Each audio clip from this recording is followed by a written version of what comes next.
Hello everybody and welcome back to the Overlap Breakdown channel. As always, I'm joined by my co-host Umir, who's a professional football scout and analyst, and we're here today to analyse why the centre forwards are becoming extinct and why there's no good strikers anymore. This is something that we're quite passionate on, and we're going to do a massive segment about it because in the past few weeks, seems to be a growing thing where there's not as many centre forwards knocking about as previous, and we're gonna speak about why that might be the case and if it is the case. And I'm going to intro this by saying I did some research on this. The 4-4-2, the death of the 4-4-2, at least on the ball for teams, meant that teams have gone from having two strikers and then two backup strikers to one striker and one backup striker. So already you're seeing that you're half in the centre forwards. There's only 50% of the centre forwards available. But in terms of the teams that are still playing two up front, you've got like your Inter Milans, your Atletico Madrids, them sort of teams who are very, very good, but it seems like that formation and the split nines is like completely gone, and there's like more second strikers. Obviously City have got like Marmoush, you could class Havertz as not a pure nine kind of player. So what do you think, straight out of the box, do you think the quality of centre forwards is lesser? Like, do you think the general goal scoring ability of the standard centre forward is lesser than it ever has been? Well, I think it certainly appears that way. I think, like, I'm sure you'll reel off a list of names of like top nines from the past. Like, I don't know if it's sort of nostalgia, bias, or whatever it is, but in the past I feel like there were so many great strikers, you know. And even towards the late sort of 2010s, you still had your likes of Aguero, Suarez at his best, Lewandowski, Aubameyang, those sort of players. And I think the tactical sort of landscape of football has changed, like you mentioned.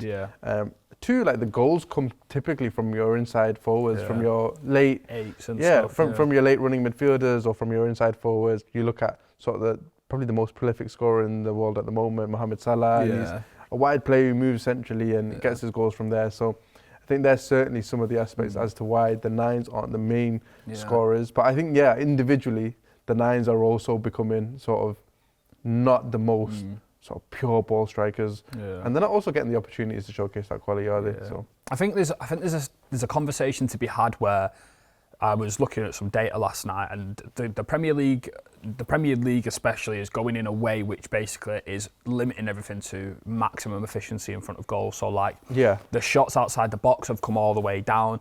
Teams are playing more on the ball. There's obviously the increase of the 4-3-3 to 4-2-3-1 instead of the 4-4-2 over time.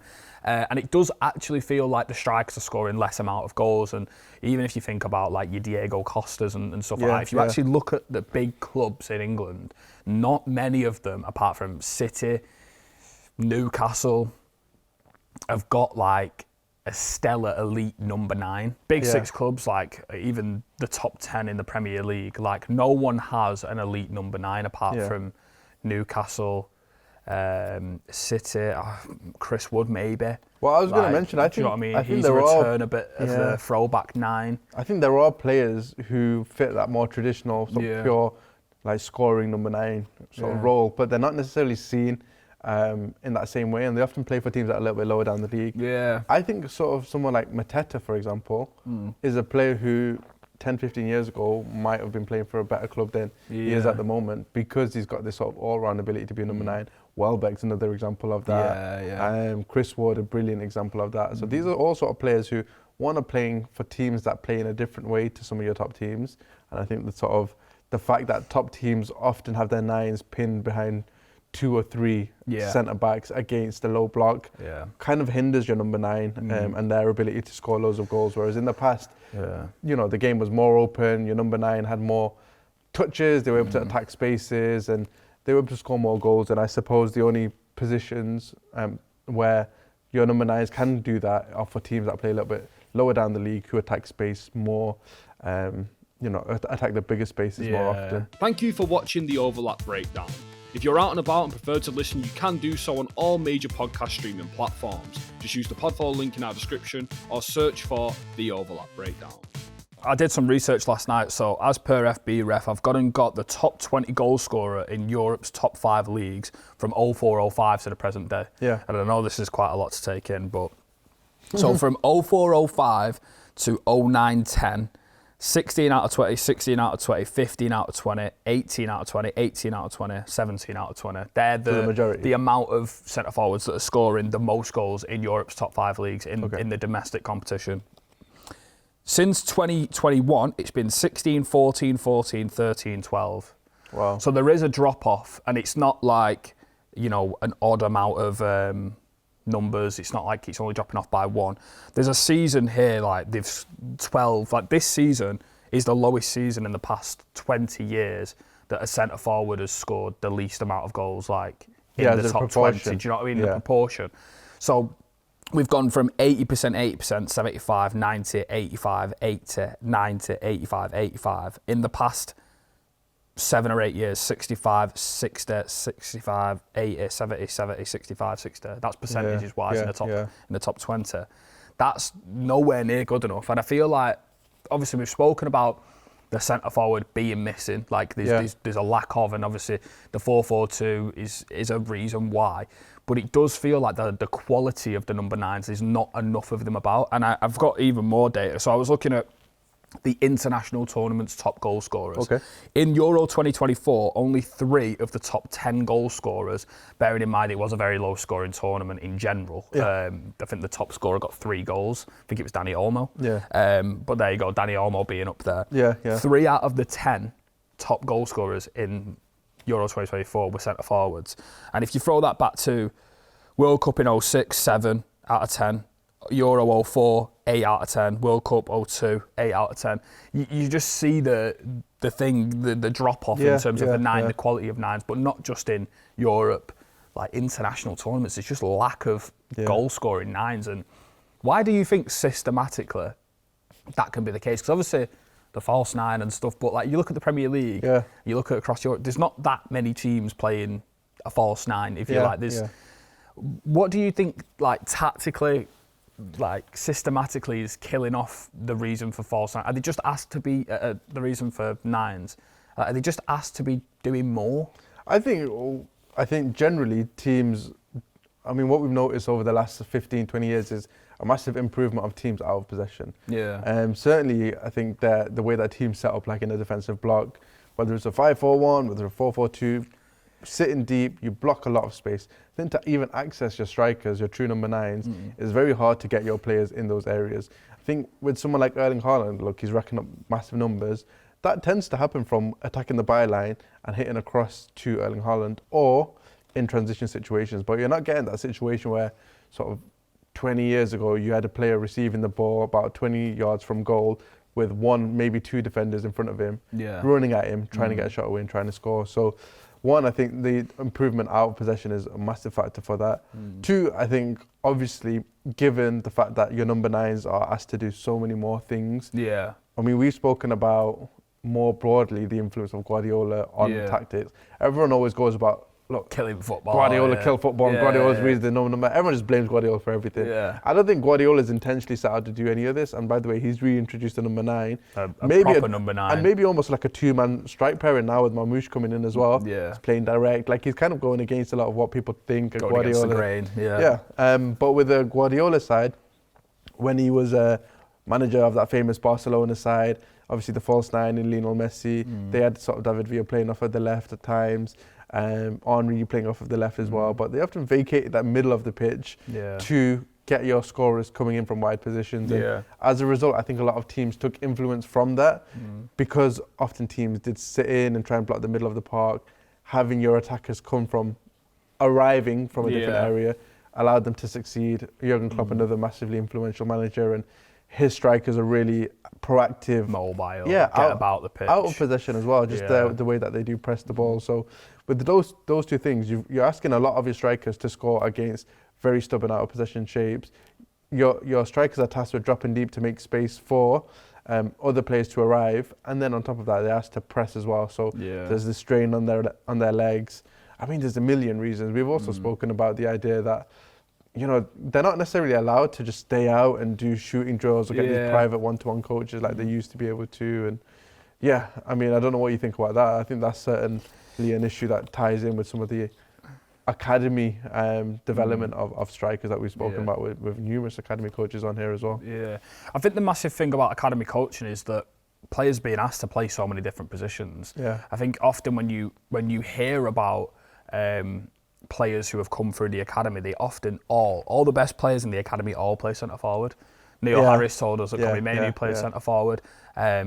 I think David De Gea was a centre forward. I don't know why that's just sprung to my mind, but David De Gea was a centre forward. Everyone has become a pro when they were in their youth teams, even before the academy. If we take it back to when they were about 8, 9 years old, your best players are the ones who are scoring goals, getting on the ball, winning you the games. Yeah. You get into an academy, and then because everyone's all doing the same. They're all the best of their youth teams. Yeah. Then you've got to say, look, this tall lad, he'll probably do a job in centre back. I think it was Jamie Carragher a striker. Yeah, Jamie Carragher was a striker. It's just stuff like that, and I think I've actually got a quote here from Harry Kane, who's probably one of the best centre forwards not available, but around right now. Yeah.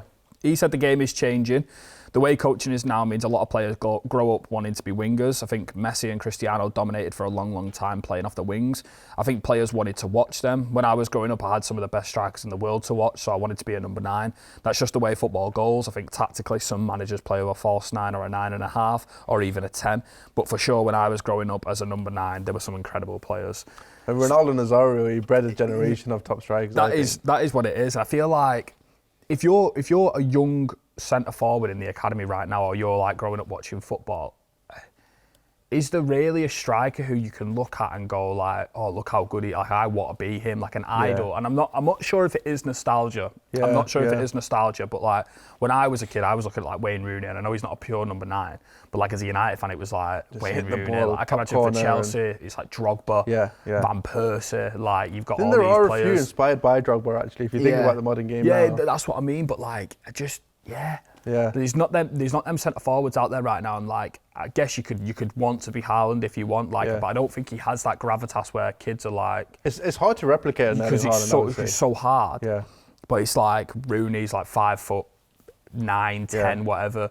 You know, plays a little bit as a centre forward, but not as a centre forward. Scores loads of goals. Plays for Manchester United. Like I just don't think there's, the gravitas towards players now up front. I think what ties into that is the fact that football's now become like a very athletic game, and two, a game that like reduces the amount of time and space that players have on the ball.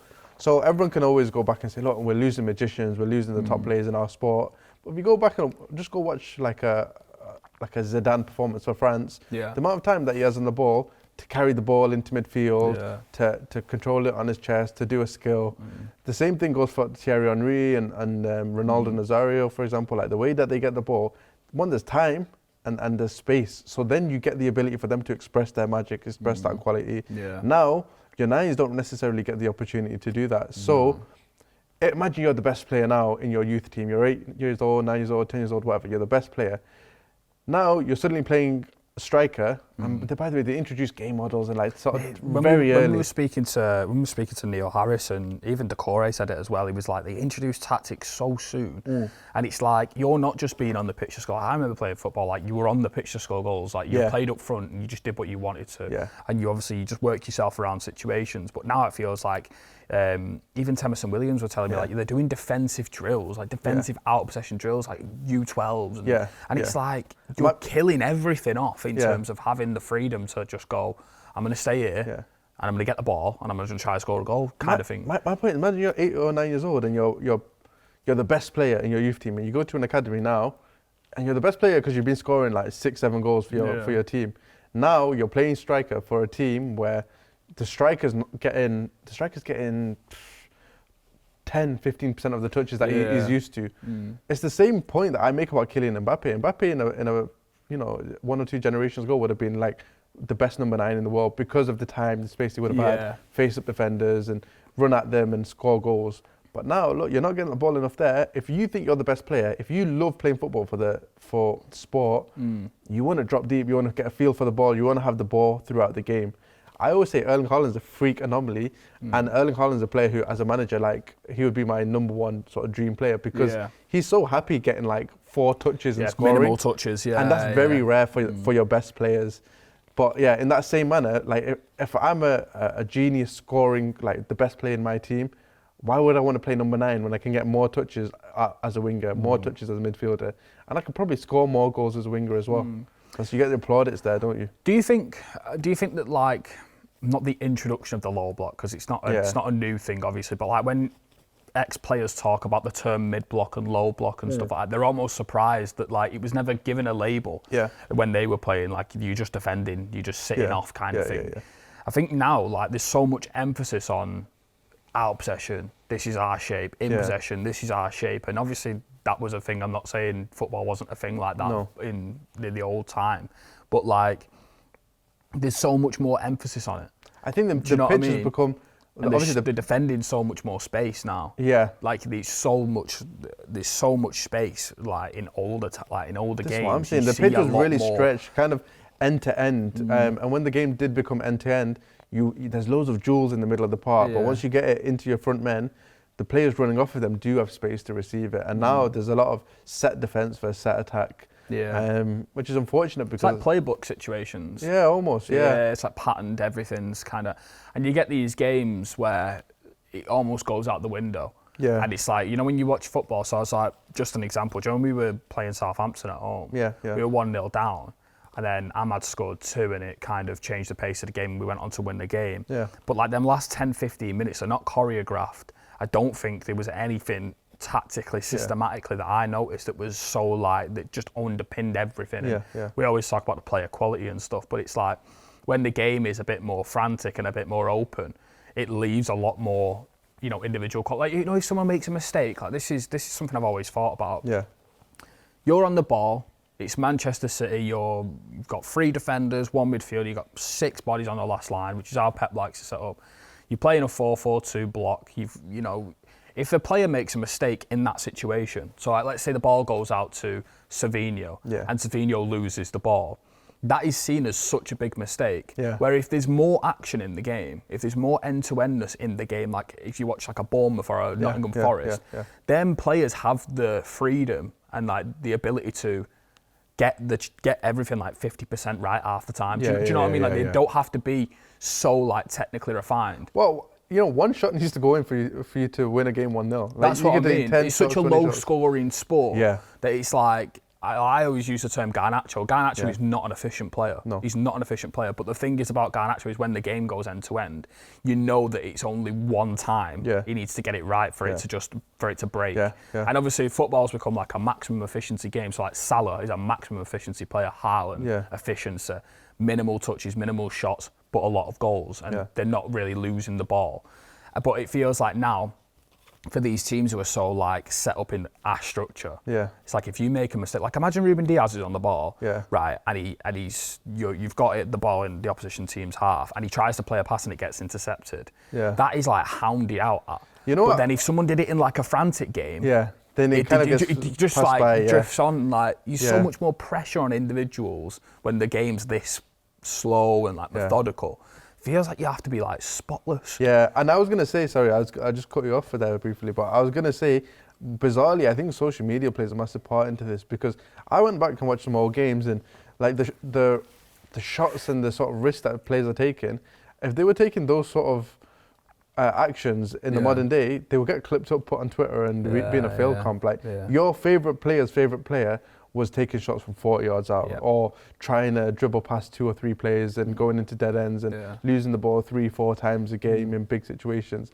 But when it did come off, that's what you see on YouTube. That's what you see in your highlight reel. That's what sticks with the fan or the young footballer who's watching TV, you know, in the 90s, for example. And now, obviously, everything's hyper-analysed. You know, people are very sort of, anything that anyone does, it gets clipped, it gets talked about, and I think almost the accessibility to football kind of hinders the product itself. And obviously you mentioned the fact that, you know, in set defences, you'll bring your ball out to Savinho and you want them to kind of do anything. If we're bringing it back to the point about number 9s, in set defence versus set attack situations, the space tends to only be out wide. Everything's filtered. So your number 9s aren't getting the ball, aren't getting the freedom to play. Your attackers, your wingers, are the ones who are given the freedom to kind of, your manager just goes, look, you've got the ball, now use your 1v1 superiority and get the best of your fullback, and let's see where we go from there. But it's not the number 9s who are afforded that time, that space, that freedom, and if you're the best player, you want to impact the game in that way, I suppose.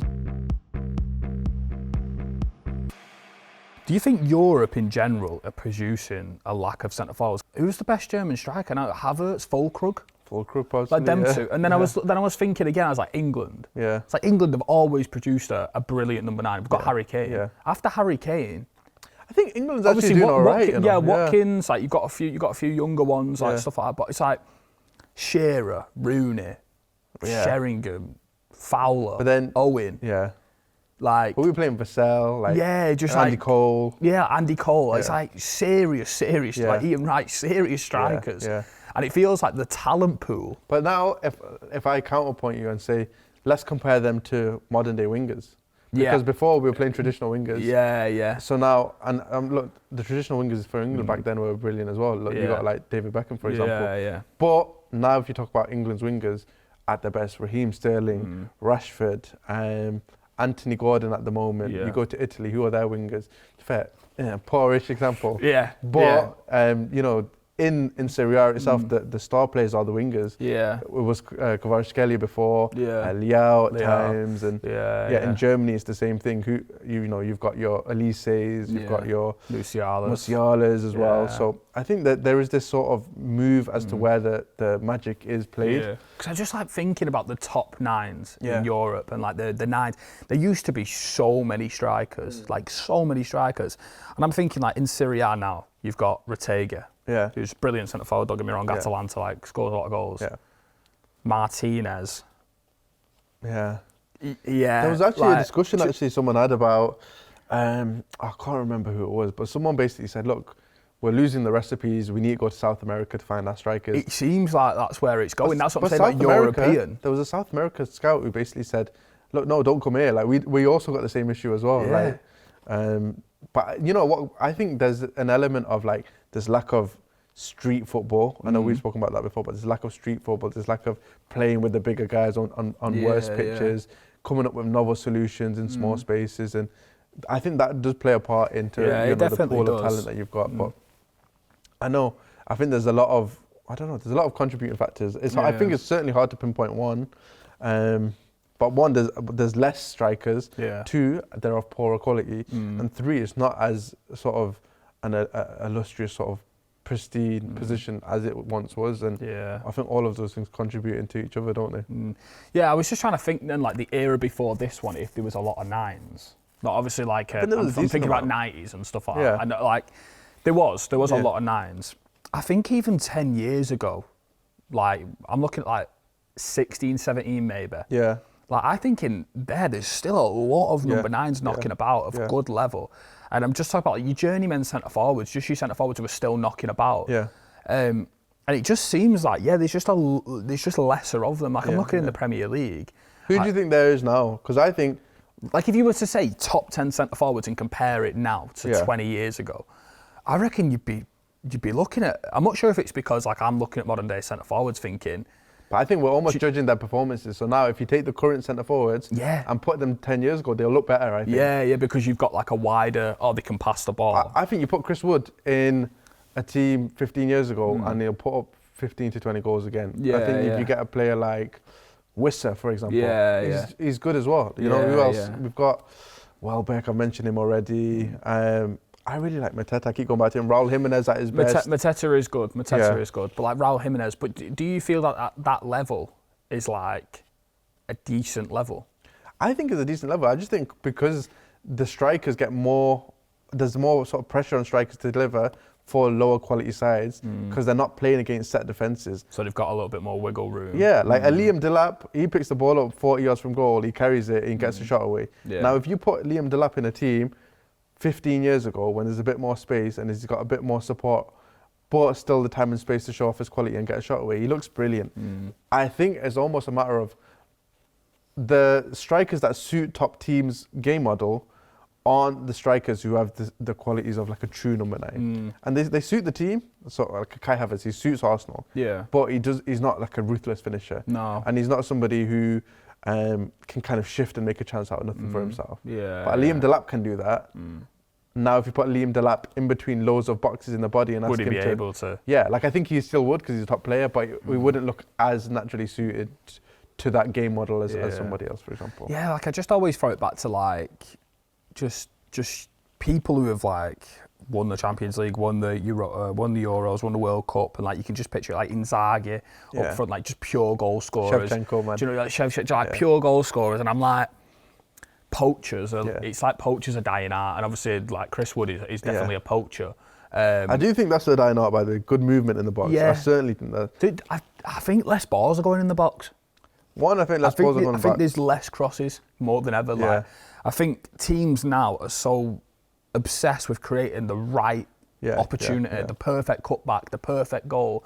Feels like every goal now, not every goal now, that's an exaggeration, but it feels like most goals now are really like tight knit in the box. And like I'm thinking about Arsenal, for example. Arsenal scored 2 goals against Leicester, where it was just crossing into the big man who's got really good movement off the shoulder in between the centre halves.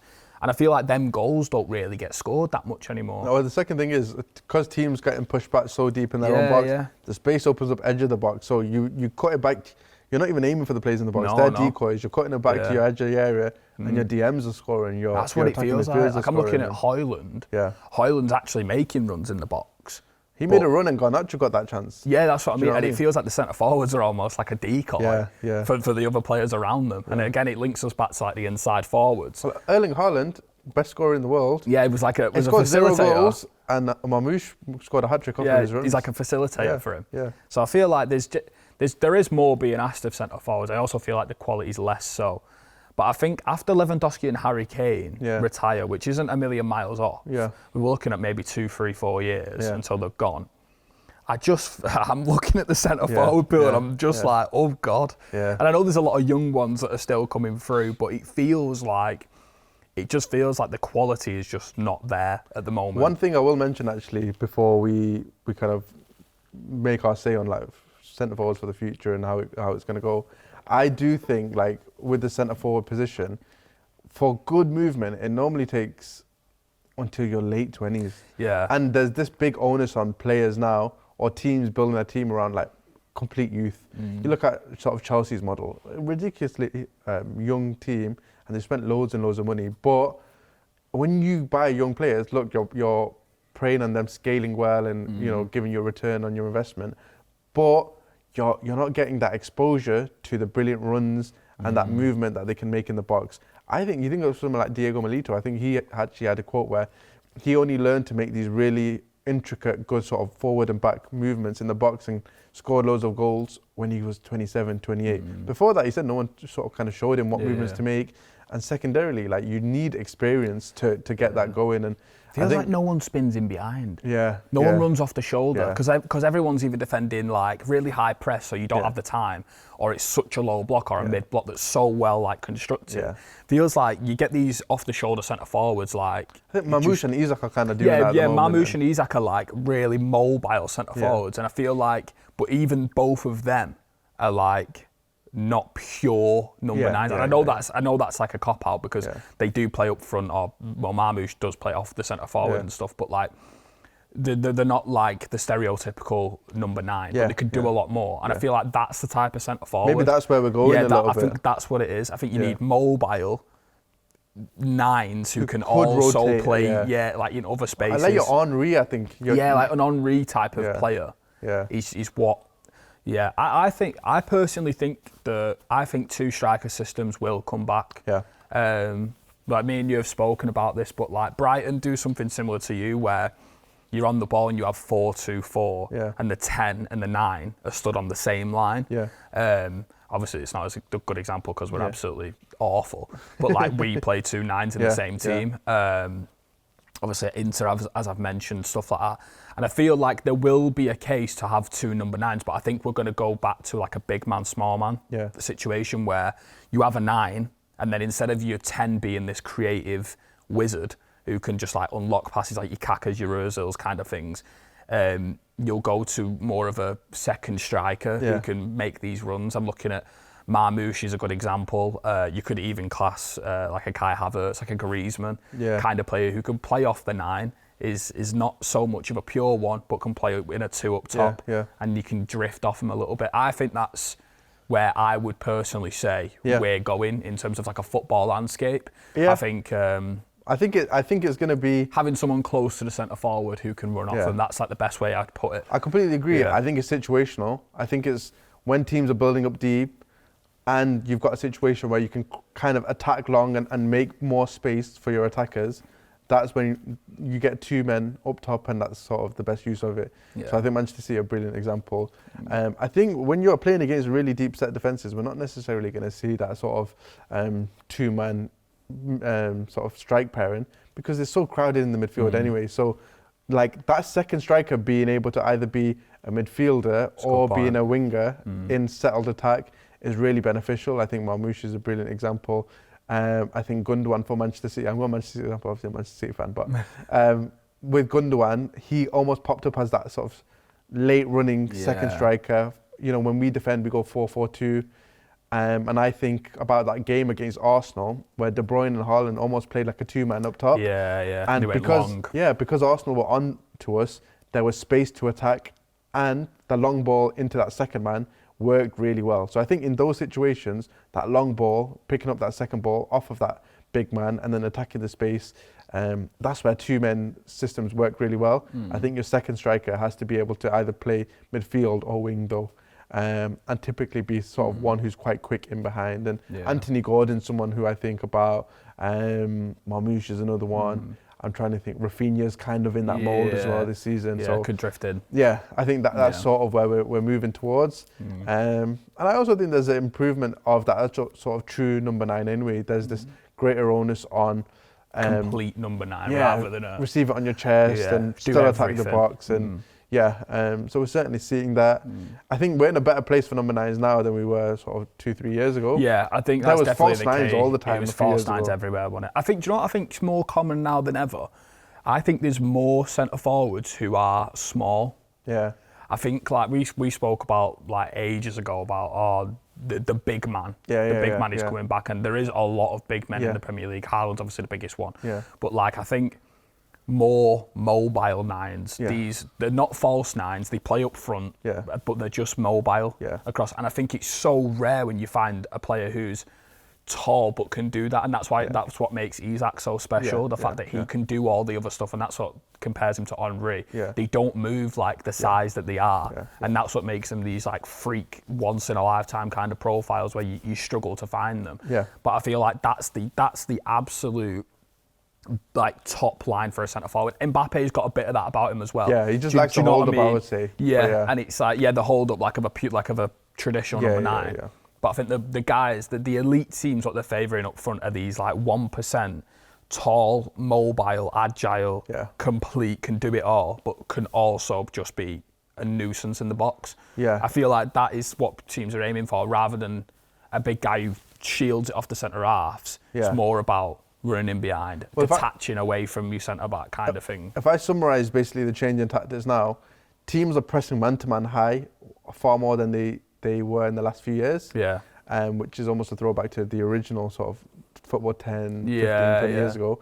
And then they're still dropping deep into these low blocks. So now you need a striker who's good in both situations. Can your strikers either receive it to his chest and link up with another striker when... Can he spin? And spin in when he's being pressed man-to-man? And then is he good in the box when it's crowded against a lot of pressure? And I think the profile that you described kind of works to solve both problems. And that's essentially, I think, where we're at with the number 9 debate at the moment.